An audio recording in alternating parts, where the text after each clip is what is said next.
Selamat pagi, Jemaat Gereja Ketapang yang Yesus kasihi. Shalom. Puji Tuhan, hari ini kita berjumpa lagi di GKK Menyapa.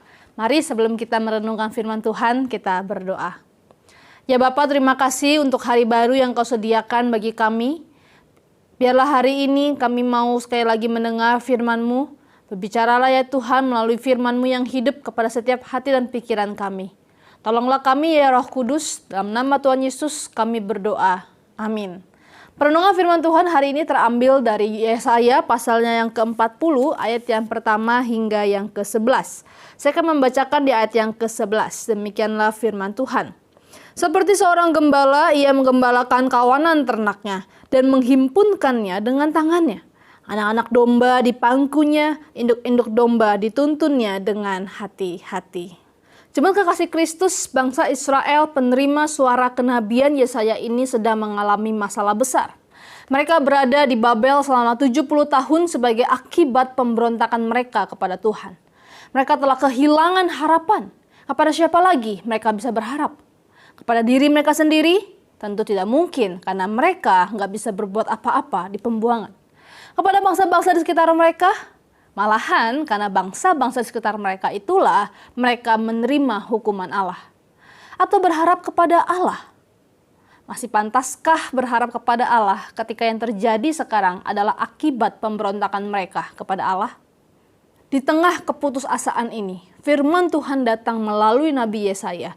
Tuhan berfirman, hiburkanlah umatku. Demikianlah firman Allahmu. Tenangkanlah hati Yerusalem dan serukanlah kepadanya bahwa perhambaannya sudah berakhir, bahwa kesalahannya telah diampuni. Sebab ia telah menerima hukuman dari tangan Tuhan 2 kali lipat karena segala dosanya. Wow, ini seperti sebuah oase di tengah padang gurun penderitaan yang Israel alami. Ada saatnya Tuhan menghukum, tetapi ada pula saatnya kasih-Nya melimpah untuk mengampuni umat-Nya. Dan tak berhenti hanya diampuni, Allah pun berjanji di ayat yang ke-11. Seperti seorang gembala, ia menggembalakan kawanan ternaknya dan menghimpunkannya dengan tangannya. Anak-anak domba di pangkunya, induk-induk domba dituntunnya dengan hati-hati. Sungguh sebuah kasih dan kemurahan yang besar dari Allah, bukan? Bangsa Israel yang berdosa, tetapi Allah kembali menggembalakan mereka. Umat yang meninggalkan Allah, tetapi Allah lah yang memangku dan menuntun mereka kembali kepadanya.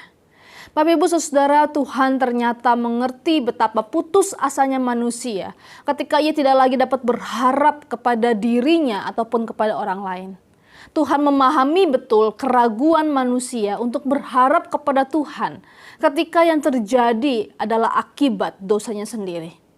Dan disinilah kasih dan kemurahan Allah menerobos segala keputusasaan dan membawa pengharapan bagi mereka yang kembali kepada Allah.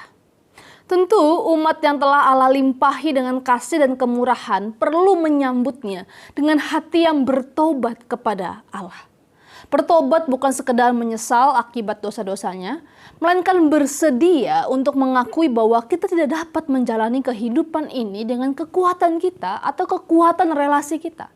Bertobat berarti meyakini bahwa Tuhan adalah sumber pengharapan dan satu-satunya andalan di dalam hidup. Jemaat yang Yesus kasihi, mari kita selidiki hati kita masing-masing. Apakah sungguh Kristus dan firman-Nya menjadi pusat di hati kita? Di dalam pribadi Yesus, ialah Allah Immanuel yang beserta dengan kita dalam setiap musim hidup kita.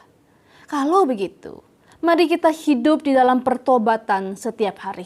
Setiap hari kita melakukan dosa melalui pikiran, perkataan, tindakan kita. Dan maka tiap hari pula kita datang memohon pengampunan kepada Yesus Kristus. Hidup dalam pertobatan ini juga akan menolong kita untuk terus mendekat dengan Allah dan tidak terjebak untuk mengandalkan diri sendiri atau orang lain. Berharaplah kepada Tuhan karena Dia tidak akan pernah mengecewakan. Amin. Mari kita berdoa. Ya Tuhan, ampuni kami ketika kami seringkali lebih mengandalkan diri kami sendiri ataupun orang lain yang ada sekitar kami dibandingkan Engkau. Bila firman-Mu hari ini meneguhkan iman kami kembali bahwa hanya Engkaulah satu-satunya harapan dan andalan kami dalam hidup ini. Tolong kami Tuhan yang sedang ada dalam masalah, tolong kami Tuhan yang sedang sakit, tolong kami Tuhan dalam setiap pergumulan, biarlah kami boleh melihat tangan penyertaan-Mu, tangan tuntunan-Mu dalam hidup setiap kami. Hanya dalam nama-Mu Tuhan Yesus kami sudah berdoa. Amin.